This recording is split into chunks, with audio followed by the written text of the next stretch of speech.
Hello everyone. So this is the solution of the electronics part of the previous year paper of TIFR. So we will see the questions one by one. So this is the question number A16. You can refer the question paper. So this is the question that is based on XNOR gate. It is a very simple question. Let us read it. The pulse train at the output of an XNOR gate with the three input A, B, C will be. So what is the basic logic behind this question is like,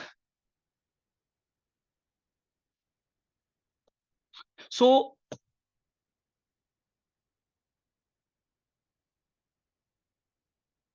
in an XNOR gate, when we talk about bitwise operation,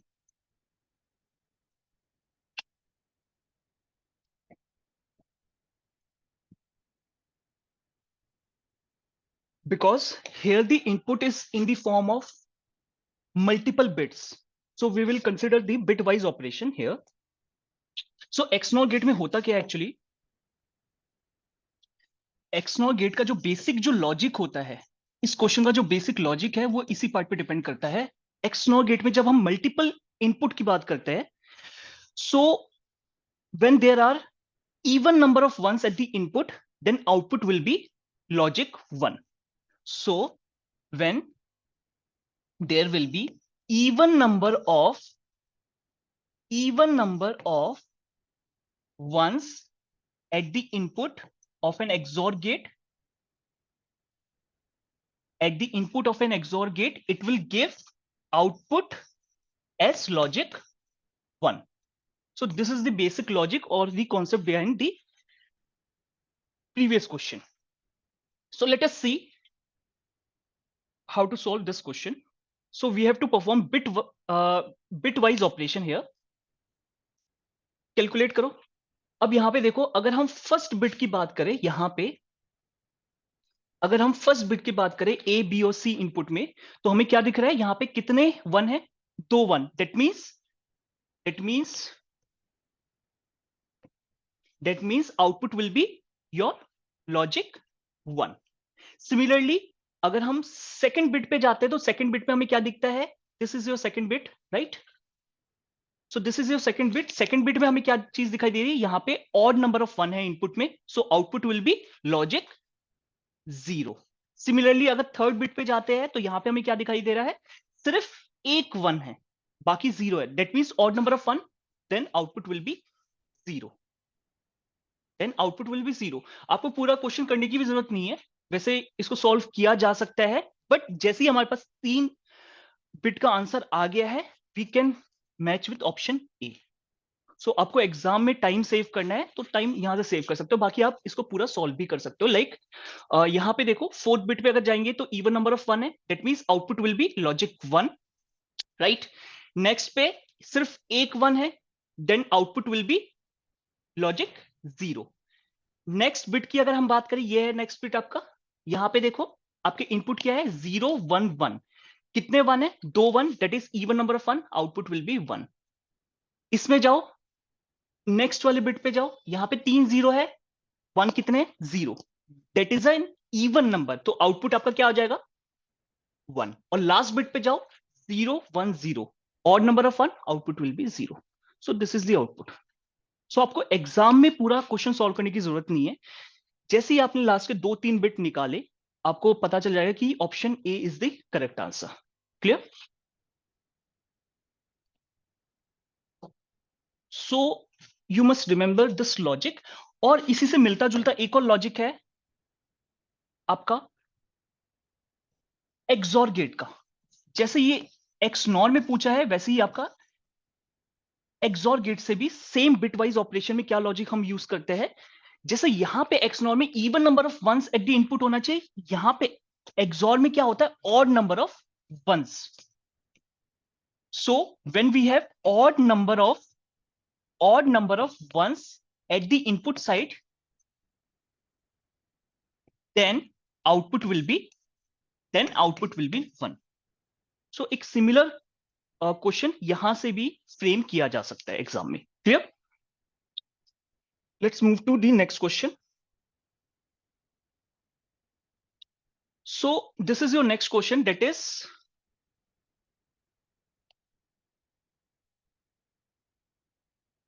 this question is B10. You can refer the question paper. So this is your B10 question. So again, this is a very simple question that is asked on the application of op-amp. So इस question को करने से पहले आपको ये पता होना चाहिए कि ये किस एप्लीकेशन को डिनोट कर रहा है. So this is basically an inverting amplifier. Sorry, this is a non-inverting amplifier. Let us discuss some basic point about it. So when we talk about non-inverting amplifier, the question is very simple.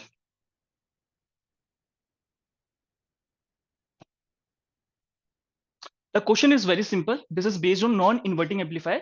एक non-inverting amplifier हम देख लेते हैं, उसके बाद फिर question पे jump करते हैं. So this is the basic circuit of a non-inverting amplifier. Suppose this is input voltage and this is your feedback resistor RF. All right. So when we talk about V out by V in ratio, when we talk about V out or simply V out in terms of Vn, so we can say that this is equal to 1 plus RF upon R into Vin, right? और इस V out by V in के ratio को हम क्या बोलते हैं? Voltage gain. सो इस V out input voltage, output voltage और इनपुट वोल्टेज के रेशियो को हम क्या बोलते हैं? Voltage gain, right? So this is the basic concept of an non inverting amplifier, right? अब चलते हैं हम नेक्स्ट इस क्वेश्चन पे वापस आते हैं. सो अगर हम स्टैंडर्ड सर्किट से इस क्वेश्चन को मैच करें तो ये थोड़ा सा इसको अपसाइड डाउन इन्होंने मेंशन किया हुआ है. थोड़ा सा इसको रीड्रॉ करने की कोशिश करता है. सो अगर मैं इस क्वेश्चन को रीड्रॉ करूं, सो हमें क्या देखने को मिलता है? Suppose let me redraw the circuit here only.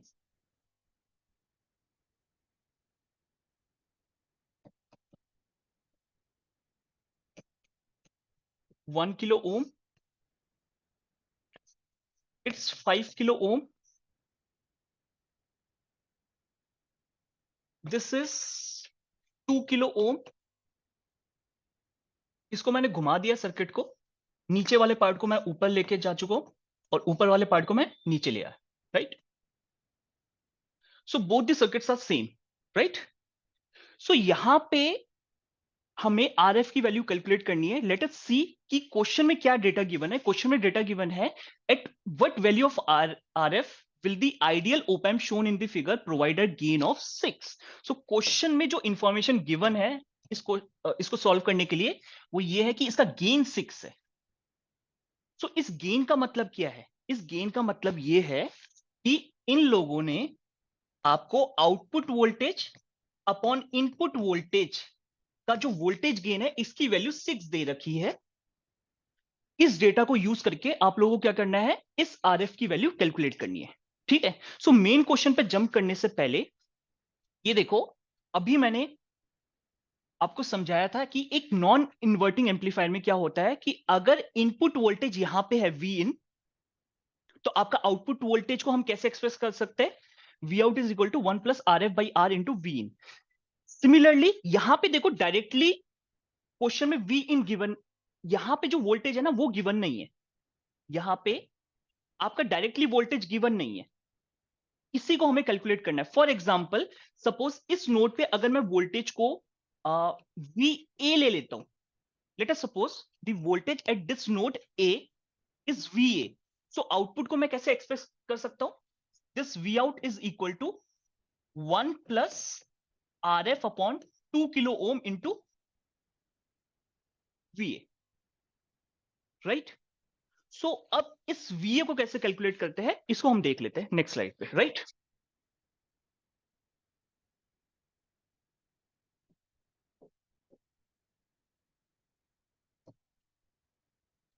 सो मैं फिर से एक बार सर्किट बना रहा हूं ताकि आप लोगों को अच्छे से समझ में आ जाए.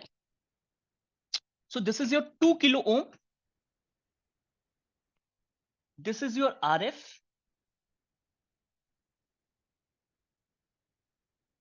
This is your RF.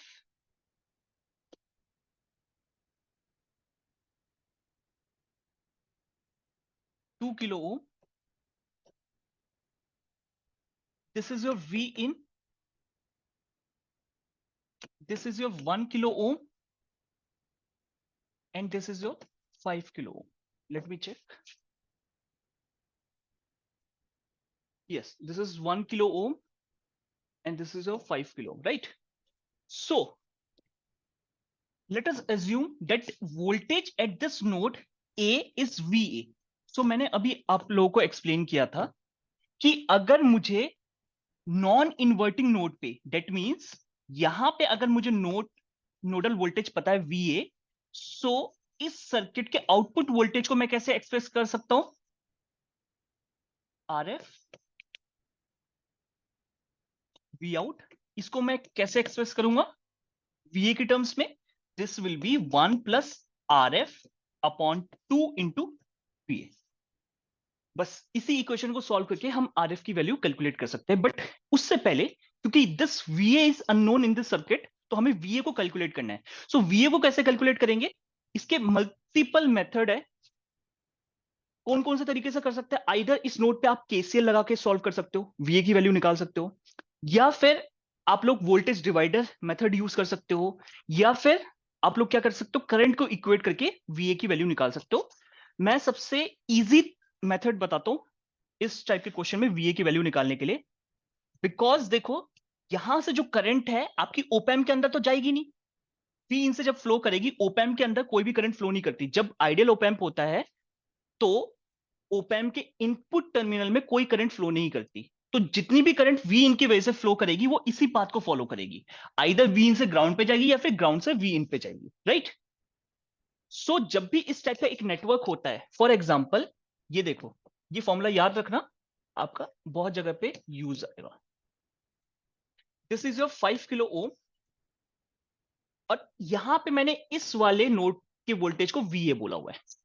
सो जब भी इस टाइप का कुछ नेटवर्क आपको देखने को मिले तो आप VA की वैल्यू डायरेक्टली लिख सकते हो. कैसे लिखोगे? ध्यान से देखो, इस नोड VA और ग्राउंड के बीच में जो आपका रजिस्टर होएगा, उस रजिस्टर की जो वैल्यू होगी दैट इज 5 किलो, उसको ऊपर लिखो, अपॉन इस पाथ में जो टोटल रेजिस्टेंस आ रहा है, उस करंट को जो मिलेगा उसकी वैल्यू लिखो. That will be 1 kilo ohm plus 5 kilo ohm into total जो वोल्टेज होगी उसको लिख दो. सो इस टाइप से हम नोडल वोल्टेज कैलकुलेट करते हैं, राइट? सो ये VA की वैल्यू क्या आ जाएगी आपकी यहां से? VA is equal to 5/6 times of V in. और जब याद रखना, यहां पे क्योंकि करंट सिंगल ब्रांच में फ्लो कर रही है तो इसलिए हम वोल्टेज डिवाइडर लगा रहे हैं. बट यहां पे एक से ज्यादा अगर पाथ मिलता, सपोज करो यहां पे कुछ क्वेश्चन इस टाइप का हो जाता कि हमें 3-4 पाथ और देखने को मिल जाते इस टाइप से, उस टाइम पे ये फॉर्मूला वैलिड नहीं होगा. उस टाइम पे हमें यहाँ पे KCL लगा के VA की वैल्यू कैलकुलेट करनी है. तो इस पॉइंट का ध्यान रखना. क्लियर?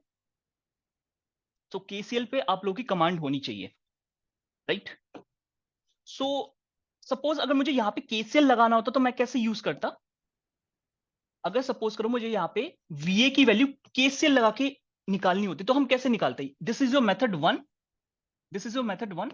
मेथड 2 अगर हम KCL का यूज करते तो कैसे करते? क्योंकि मल्टीपल ब्रांच में आप KCL इजिली यूज कर सकते हो. सो KCL यूज करने के लिए आप क्या करोगे? इस नोड पे वोल्टेज VA एज्यूम करोगे, उसके बाद क्या करोगे? एक करंट एज्यूम करोगे VA से V इन में फ्लो कर दिए, और दूसरी करंट एज्यूम करोगे VA से ग्राउंड में फ्लो कर दिए. बस आपको इक्वेशन लिख दी है. जितनी भी करंट है, पहली करंट हम एज्यूम कर रहे हैं VA से V इन फ्लो करेगी, तो इस करंट को हम कैसे लिखेंगे? VA माइनस V इन अपॉन 1 किलो ओम. और कौन सी करंट फ्लो कर सकती है इस VA से? ग्राउंड की ओर फ्लो कर सकती है. So this will B VA minus 0, this will B VA minus 0 by 5 kilo ohm. और कोई करंट है जो फ्लो कर सकती है? देखो, एक VA से V इन में पॉसिबिलिटी है, एक VA से ग्राउंड में जा सकती है, और VA से अंदर जाएगी नहीं, क्योंकि ये आइडल ओपैम्प है, तो ओपैम्प के अंदर कोई करंट फ्लो नहीं करेगी, बस इक्वल टू 0 लिख दो। यहां से भी आप जब VA कैलकुलेट करोगे तो आपके पास क्या आएगा, 5/6 VN। सो ये KCL से जो हम नोडल वोल्टेज निकालते हैं, ये हर जगह पे एप्लीकेबल है, कोई इसकी लिमिटेशन नहीं है। बट इसकी लिमिटेशन क्या है कि करंट बस एक ही पाथ में फ्लो करनी चाहिए। क्लियर? तो नेक्स्ट है हमारे पास इसको सॉल्व करने के लिए, ये देखो,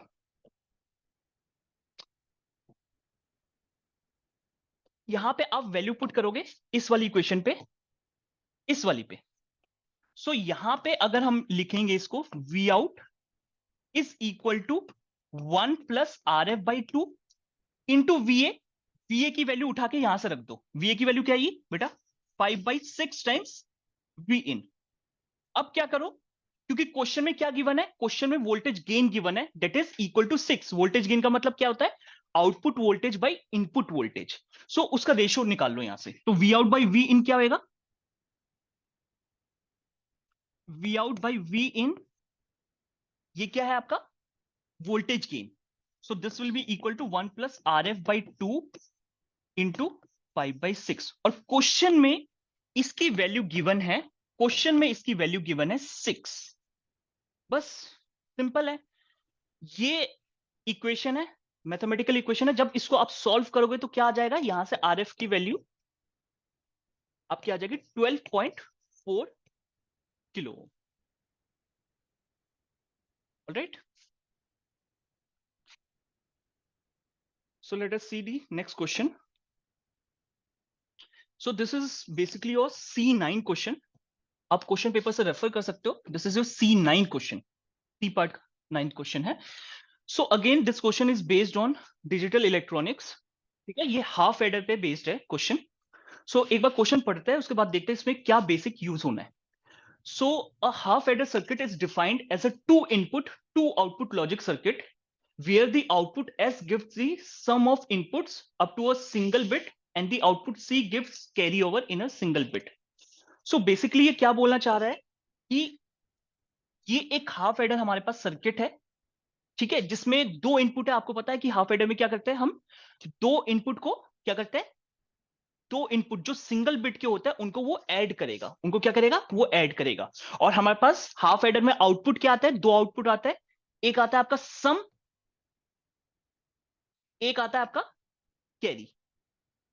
सो इन लोगों ने ट्रुथ टेबल भी दे रखी है कि अगर हमारे पास ए और बी बिट वाइज 0 या 1 है तो आउटपुट आपका सम और कैरी कैसे वेरी कर रहे हैं। ठीक है, सो ये बहुत ही स्टैंडर्ड क्वेश्चन है कि आपको हाफ एडर में सम और कैरी का जो एक्सप्रेशन होता है वो आपको पता होना चाहिए। ठीक है, सो मैं एज्यूम कर रहा हूं कि चलो हमें सम और कैरी का एक्सप्रेशन मुझे याद नहीं है। ठीक है, सो हम इस ट्रुथ टेबल का यूज करके कैसे डिराइव कर सकते हैं, बहुत इजी है। देखो, वी विल यूज द मिन टर्म्स। तो जब हम सम का एक्सप्रेशन देखेंगे तो सम के एक्सप्रेशन के लिए हम क्या करेंगे, मिन टर्म्स को फॉलो करेंगे। मिन टर्म्स का मतलब यह है कि हम देखेंगे कि किस इनपुट कॉम्बिनेशन के लिए आपका आउटपुट 1 आ रहा है। सो अगर मैं सम की बात करूं तो देखो सम का आउटपुट 1 इन 2 केस में, और इनके कॉरेस्पॉन्डिंग मिन टर्म्स क्या आ रही है आपकी, इसके कॉरेस्पॉन्डिंग मिन टर्म्स का मतलब है कि इनपुट कॉम्बिनेशन क्या है। इनपुट कॉम्बिनेशन है ए की वैल्यू 0, बी की वैल्यू 1। दैट मीन्स ए की वैल्यू 0 मतलब ए बार, बी की वैल्यू बी की वैल्यू 1 मतलब बी, बिना कॉम्प्लीमेंट के। सिमिलरली ये जो सम 1 आ रहा है इसके लिए मिन टर्म क्या होगा, कॉरेस्पॉन्डिंग मिन टर्म ए की वैल्यू 1 एंड बी की वैल्यू 0। सो फाइनली सम का जो एक्सप्रेशन है इस ट्रूथ टेबल से हम लोग कैसे लिखेंगे बेटा, this will be A bar B और A B bar, and this is your XOR A XOR B. ध्यान से देखो, ये एक्सॉर की ट्रूथ टेबल है, राइट। एक्सॉर 2 इनपुट के लिए हम कैसे डिफाइन करते हैं, 2 इनपुट के लिए, 2 इनपुट के लिए हम कैसे डिफाइन करेंगे कि whenever the inputs are different output will be high. जब आपके जो इनपुट है वो डिफरेंट होंगे, मतलब एक 0 दूसरा 1 होएगा तब आउटपुट हाई होएगा, और जब दोनों सेम होंगे तो आउटपुट आपका 0 होएगा। ये देखो, सो ये एक्सॉर का एक्सप्रेशन आता है, राइट। सिमिलरली हम कैरी की बात करें, अगर हम कैरी की बात करें तो कैरी देखो, कैरी के लिए भी सेम प्रोसीजर हम फॉलो करेंगे। तो कैरी के लिए देखो आउटपुट किस कॉम्बिनेशन के लिए 1 मिलेगा मुझे, ये देखो इस 1 के कोरिस्पॉन्डिंग ये इनपुट है ना, तो क्या कॉम्बिनेशन है इसके लिए, ए की वैल्यू 1 बी की वैल्यू 1, तो ए की वैल्यू 1 बी की वैल्यू 1, तो कैरी का एक्सप्रेशन क्या आ जाएगा आपके पास, कैरी का एक्सप्रेशन आएगा A and B. Simple AND gate लगा के हम इस एक्सप्रेशन को रियलाइज कर सकते हैं, राइट। सो अब देखो जो डिफरेंट जो सर्किट दे रखे हैं ना, देखो मेन क्वेश्चन में क्या बोला है, which of the following circuit does not behave like a half adder, मतलब ये जो डिफरेंट सर्किट आप लोगों के पास है में से ये बताना है कि कौन सा सर्किट ऐसा है जो कि हाफ एडर की तरह बिहेव नहीं करेगा। सो इट मींस हमें सम और कैरी का जो एक्सप्रेशन है वो चेक करना है हर सर्किट में, ठीक है। सो लेट अस चेक, पहला पहला देखो ये सर्किट है, ये सिंपल एंड गेट है सब में। सो ये क्या है आपका, ये एंड गेट है, यहां पे आउटपुट क्या आ जाएगा आपका ए बी, ठीक है। ये कॉमन इनपुट है ए, और ये कॉमन इनपुट क्या है आपका बी, ठीक है। सो ए बी इंटू ए, ये क्या आ जाएगा आपका ए बी आएगा। Similarly A B into B क्या आएगा ए बी आएगा। एंड ऑपरेशन परफॉर्म करो, ठीक है। Similarly A B and A B, तो यहां पे एक्सप्रेशन क्या आएगा सम का, this will be A B, ठीक है। और यहां पे देखो ये क्या जा रहा है, यहां से कॉमन जा रहा है, this will be A B, AND gate के दोनों इनपुट पे ए बी है, तो ये क्या बन जाएगा आपका आउटपुट क्या आ जाएगा A B and A B, this will be A B only. So मुझे आगे सॉल्व करने की भी जरूरत नहीं है, मुझे पता चल जाएगा कि ये पहला सर्किट ऐसा है जिसमें सम का एक्सप्रेशन गलत मिल रहा है, जबकि आना क्या चाहिए A XOR B, that means A B bar plus A bar B आना चाहिए, जबकि यहां पे मुझे ए बी मिल रहा है। सो आगे जाने की जरूरत ही नहीं है, ये सर्किट गलत है जो कि हाफ एडर को रिप्रेजेंट नहीं कर रहा, ठीक है। दूसरे सर्किट भी एक बार देख लेते हैं, इसमें मुझे कुछ पॉइंट्स डिस्कस करने हैं आप लोगों के साथ, जिस चीज का आपको ध्यान रखना है, ठीक है।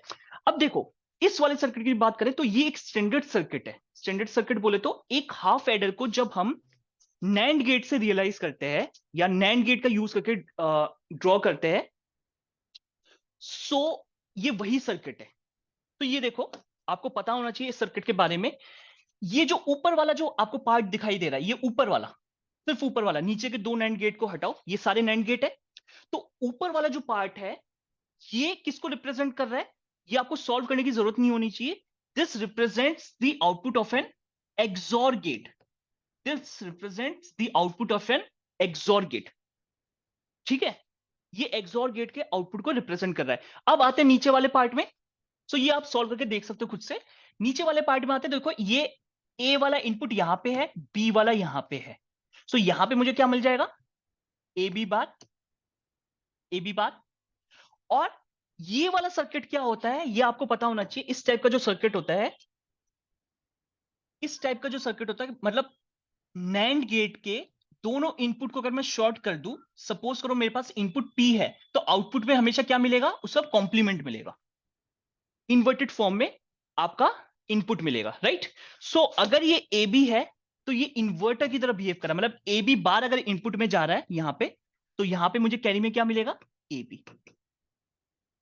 सो आप देख सकते हो यहां पे सम और कैरी का एक्सप्रेशन बिल्कुल हाफ एडर की तरह दिखाई दे रहा है, ठीक है।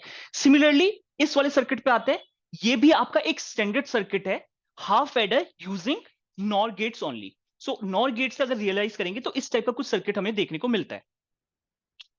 सो अगर हम ऊपर वाले पार्ट की बात करें, ये देखो अगर सिर्फ ऊपर वाले पार्ट की बात करें ना, तो यहां पे जो एक्सप्रेशन मिलेगा बेटा, ये मिलेगा आपका ए एक्सॉर बी। ध्यान से देखना, यहां पे मिनिमम 4 नैंड गेट की रिक्वायरमेंट होती है ए एक्सॉर बी लाने के लिए, और जब हम नॉर गेट की बात करते हैं तो यहां पे हमें 5 नॉर गेट की रिक्वायरमेंट होती है। सो यहां पे हमें क्या एक्सप्रेशन मिल रहेगा, अगर मैं 4 यूज करता तो यहां पे मुझे एक्स नॉर देखने को मिलता। नॉर में थोड़ा सा एक गेट एक्स्ट्रा चाहिए होता है ताकि हम ए एक्सॉर बी को रियलाइज कर सके, ठीक है। नेक्स्ट कैरी के लिए चेक करते हैं, तो कैरी के लिए क्या करेंगे, ये देखो यहां से बी आया, जैसे मैंने नैंड में बताया था कि ये इन्वर्टर की तरह बिहेव करता है अगर मैं इनपुट को शॉर्ट कर दूं। सिमिलरली नॉर में भी वही कॉन्सेप्ट है कि अगर इनपुट को शॉर्ट कर दिया जाए तो this will behave as an inverter. तो ये बी बार हो जाएगा, और ये देखो यहां से ये ए गया तो यहां पे ए बार आ जाएगा। सो कैरी का एक्सप्रेशन क्या हो जाएगा? दिस विल बी ए बार और बी बार का बार। डी मॉर्गन्स लॉ यूज करके हम क्या बोल सकते हैं? ए बार का बार इंटू बी बार का bar. So this will become A B. So ये भी हाफ एडर के एक्सप्रेशन से मैच कर रहा है, राइट? लास्ट सर्किट, ये कोई स्टैंडर्ड सर्किट नहीं है, ये हम सिंपल जो गेट्स अवेलेबल है उससे हम रियलाइज कर रहे हैं। लेट अस सी। देखो यहां पे ये ए जा रहा है आपका, यहां पे बी जा रहा है, इसमें भी बी जा रहा है, ये देखो जहां से शॉर्ट हो रखा है। सिमिलरली ए यहां पे जा रहा है आपका और बी यहां पे जा रहा है। एक बार चेक करते हैं। सो इस नैंड गेट का आपका आउटपुट क्या आएगा? ए बी बार, और यहां पे क्या आएगा? ए और बी। तो सम क्या आ जाएगा हमारे पास? सम का एक्सप्रेशन क्या आ जाएगा? सम का एक्सप्रेशन आएगा ए बी बार ए और बी। अगर आप लोगों ने थोड़ी सी प्रैक्टिस करी होगी तो आपको देखते ही समझ में आ जाएगा कि ये एक्सॉर गेट का ऑल्टरनेटिव एक्सप्रेशन है। लेट अस सी। अगर आप ऐसे नहीं पहचान पा रहे हो तो एक बार देखते हैं कि ये ऑल्टरनेटिव एक्सप्रेशन कैसे आ रहा है।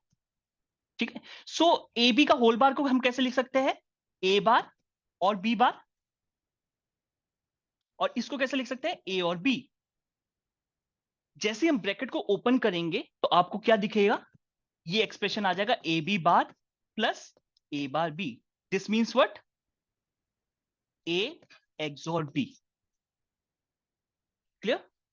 सो अब विजिबल होएगा कि सम का जो एक्सप्रेशन है वो ए और बी का एक्सॉर आ रहा है। और सिमिलरली कैरी का एक्सप्रेशन क्या आ जाएगा? कैरी का एक्सप्रेशन आ जाएगा ए एंड बी। सो हमें दिख रहा है ऑप्शन नंबर बी सी और डी में जो एक्सप्रेशन आ रहा है सम और कैरी का बिल्कुल सही आ रहा है, ऑप्शन ए में गलत है। Clear? So this is your question number A17, right? तो ये क्वेश्चन भी सिंपल है, जस्ट इसकी लैंग्वेज थोड़ी सी कॉम्प्लिकेटेड है। एक बार पढ़ के समझते हैं, उसके बाद देखते हैं कि इसमें जो लॉजिक है क्या यूज होना है, right? So in an experimental setup positively charge particles are detected by a detector which requires a negative DC voltage of -2000 volt. Every time a charge particle is detected by the detector, it gives a transient pulse of height 10 millivolt. The data collection system used for the experiment needs to detect this pulse. However, it cannot operate at -2000 volt. Which of the following circuit can be used to connect the data collection system to the detector to obtain these pulses? ठीक है, इसको थोड़ा सा simplify कर देता हूं मैं। यहां पे देखो आपको क्या किस चीज पर ध्यान देना है। सबसे पहला जो पॉइंट है वो ये है कि यहां पे वो किस चीज को डिटेक्ट कर रहा है? जो सिस्टम है, this is detecting the positively charge particles, right? दूसरा, इसको ऑपरेट करने के लिए हमें एक हाई डीसी वोल्टेज चाहिए जिसकी वैल्यू क्या है? -2000 वोल्ट। तीसरा जो इंपॉर्टेंट पॉइंट है जिस पे आपको ध्यान देना है कि ये जो डेटा एक्विजिशन सिस्टम है या डेटा कलेक्शन सिस्टम है, ये इतने वोल्टेज पे ऑपरेट नहीं कर सकता। सो हमें इन तीनों पॉइंट्स को ध्यान में रखते हुए मोस्ट अप्रोप्रिएट ऑप्शन है उसको फाइंड आउट करना है। ठीक है, तो थोड़ा सा और सिंप्लीफाई करता हूं मैं पहले इसको। सो देखो यहां पे हमारे पास क्या चीज गिवन है।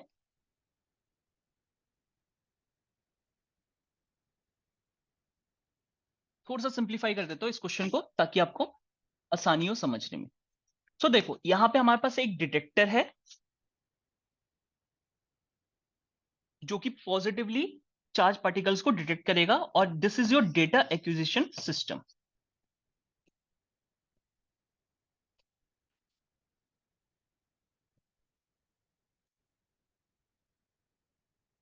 ठीक है। सो जो पॉजिटिवली चार्ज पार्टिकल्स को डिटेक्ट करेगा ना, तो इसके बीच में हमें एक सर्किट को रियलाइज करवाना है या डिजाइन करना है, एक ऐसा सर्किट जो कि इस पर्टिकुलर, लेट मी राइट, सो इस पर्टिकुलर जो हमें कंडीशन दे रखी है इसके अकॉर्डिंग ये ऑपरेट कर पाए। सो ये क्या कर रहा है पहले ये देखते हैं। सबसे पहला पॉइंट जो मैंने आप लोगों को बताया था क्या है कि it is detecting positively charge particle, positively charge particles. ठीक है, सो पॉजिटिवली चार्ज पार्टिकल्स को डिटेक्ट कर रहा है और आउटपुट में क्या दे रहा है, एक ट्रांजिएंट पल्स दे रहा है जिसका एम्पलीट्यूड क्या है 10 मिली वोल्ट। ठीक है, तो इसको हम ऐसे ड्रॉ कर सकते हैं कि सपोज करो कोई एक सर्किट है, अभी नहीं पता कि इस सर्किट में क्या क्या आएगा, बट यहां पे ये है कि जैसे पॉजिटिवली चार्ज पार्टिकल्स आ रहे हैं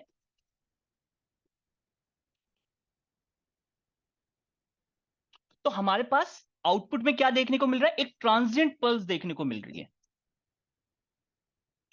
ट्रांजिएंट पल्स का मतलब होता है एक शॉर्ट ड्यूरेशन के लिए एक पल्स देखने को मिल रहा है कुछ इस टाइप का। ठीक है, जिसका एम्पलीट्यूड 10 मिली वोल्ट है। ऑल्दो हमें एम्पलीट्यूड से कोई मतलब नहीं है, सिर्फ हमें सर्किट को डिजाइन करना है। तो देखो अगर सिर्फ इतना पार्ट होता कि जैसे ही पॉजिटिवली चार्ज पार्टिकल्स आए मुझे आउटपुट में क्या चाहिए, एक ट्रांजिएंट पल्स चाहिए, तो इसके लिए मल्टीपल सर्किट अवेलेबल है। ठीक है, बहुत सारे सर्किट अवेलेबल है। आप ओप एम्प से डिजाइन कर सकते हो, आप सिंपल आरसी सर्किट का यूज कर सकते हो, और भी मतलब कि बहुत सारे तरीके हैं जिससे हम इस सर्किट को डिजाइन कर सकते हैं। बट इसमें एक कंडीशन और है। कौन सी कंडीशन है? कंडीशन ये है कि ये जो डिटेक्टर है ये आपके हाई वोल्टेज पे ऑपरेट कर रहा है, राइट? ये आपके हाई वोल्टेज पे ऑपरेट कर रहा है।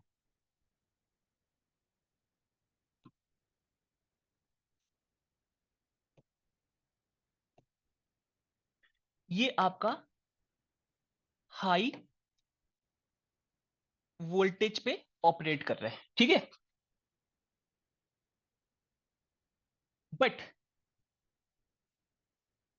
जब हम इसकी बात करें, डेटा एक्विजिशन सिस्टम की बात करें, तो ये इतने हाई वोल्टेज पे वर्क नहीं कर सकता। तो इसका मतलब क्या कि एक आइसोलेशन चाहिए होगा, एक टाइप का हमें आइसोलेशन चाहिए होगा जो कि इस सर्किट को प्रोटेक्ट करे इससे। क्लियर? तो जैसे ये कंडीशन आ जाती है तो हमारे पास जो ऑप्शंस है वो कम हो जाते हैं, वो लिमिटेड हो जाते हैं। सो अगर हम ऑप्शन की बात करें तो देखो ऑप्शन में अगर ध्यान से देखो तो हमारे पास कोई और सिस्टम नहीं है, हमारे पास सिंपल आरसी सर्किट अवेलेबल है। ठीक है, तो हमें इसी पे बेस्ड जो मोस्ट अप्रोप्रिएट आंसर है उसको बताना पड़ेगा। ठीक है, अब वापस जाते हैं इस पे, तो आरसी सर्किट समझ गए। सो यहां पे मुझे कुछ दिखाई दे रहा है, कुछ लो पास फिल्टर है, कुछ हाई पास फिल्टर है, ठीक है, कुछ सिंपल आरसी सर्किट है। तो इनमें से बेस्ट कौन सा रहेगा, लेट अस सी। यहां पे समझने की कोशिश करते हैं।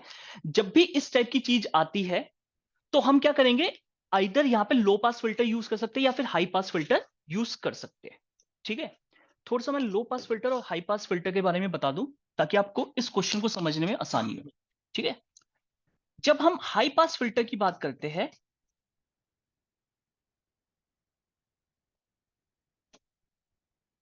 जब हम हाई पास फिल्टर की बात करते हैं,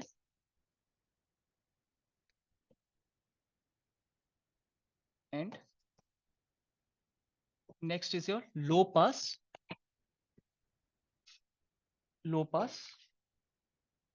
फिल्टर, राइट?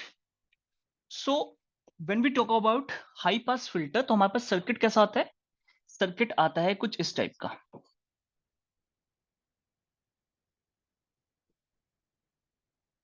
यहां पे हम आउटपुट देखते हैं, ठीक है, यहां पे कुछ इनपुट आएगा, ठीक है, वी इन आता है। सिमिलरली जब हम लो पास फिल्टर की बात करते हैं, सो यहां पे क्या आएगा,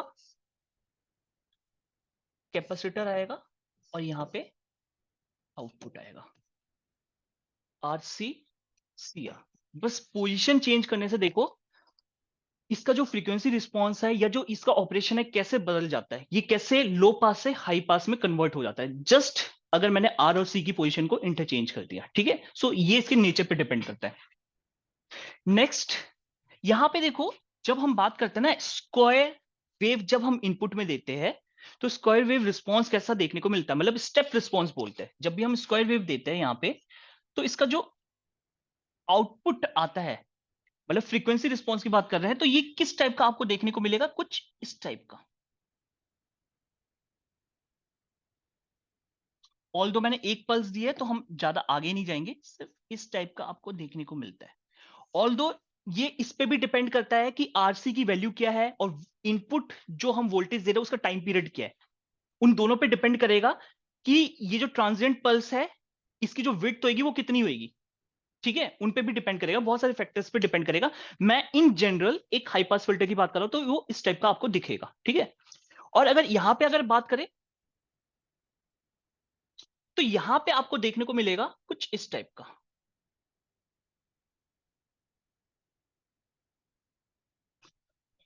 सो अगर मैं इसकी भी बात करूं और इसकी भी बात करूं तो देखो दोनों एक तरीके से क्या है, ट्रांजिएंट पल्स की तरह दिखाई दे रहा है। ठीक है, अगर मैं इसके टाइम पीरियड को और कम कर दूं तो ये भी मतलब कि ऑलमोस्ट आपको ट्रांजिएंट पल्स की तरह दिखाई देगा। बट देखो मोस्ट अप्रोप्रिएट आंसर क्या है कि मैं अगर हाई पास फिल्टर का यूज करूं तो मेरे पास आउटपुट में ट्रांजिएंट पल्स देखने को मिलेगा, क्योंकि अगर इन दोनों की बात करूं तो मोस्ट अप्रोप्रिएट आंसर क्या होना चाहिए आपका? High pass filter. तो लेट अस सी कि यहां पे ऑप्शन में क्या गिवन है। तो ऑप्शन में देखो, डिटेक्टर और एक्विजिशन सिस्टम में आपके पास, डिटेक्टर और एक्विजिशन सिस्टम में देखो हाई पास फिल्टर कहां पे आपको दिखाई दे रहा है? हाई पास फिल्टर दिखाई दे रहा है आपको यहां पे, ऑप्शन नंबर सी पे। ठीक है, ऑप्शन नंबर सी पे दिखाई दे रहा है, बट ये ऑप्शन सही नहीं है। क्यों? रीजन क्या हो सकता है? रीजन क्या हो सकता है? रीजन ये है, जो मैंने आपको तीसरा पॉइंट बताया था, तीसरा पॉइंट ये कि हाई वोल्टेज से आपका क्या है, आइसोलेट होना चाहिए डेटा एक्विजिशन सिस्टम। और आपको पता है कैपेसिटर क्या करता है? डीसी वोल्टेज को ब्लॉक करेगा, राइट? सो अब यहां पे जरा ऑप्शन देखो, अगर ये हाई वोल्टेज है और सिर्फ मैंने रजिस्टर यूज किया यहां पे, सो किसी भी टाइप का आपको आइसोलेशन नहीं देखने को मिलेगा। सो इट मींस क्या है कि ये जो सर्किट है आपका डैमेज भी हो सकता है। सो ये आपका सही ऑप्शन नहीं है। अगर आइसोलेशन वाला पॉइंट नहीं होता तो ये ऑप्शन भी सही होता, बट क्योंकि आइसोलेशन वाला आ गया है तो ये फिर गलत होएगा। ठीक है, नेक्स्ट हम देखते हैं आपका इस वाले में, ये भी गलत है। सो मोस्ट अप्रोप्रिएट आप क्या बोल सकते हो? मोस्ट अप्रोप्रिएट ये वाला ऑप्शन आपका। क्लियर?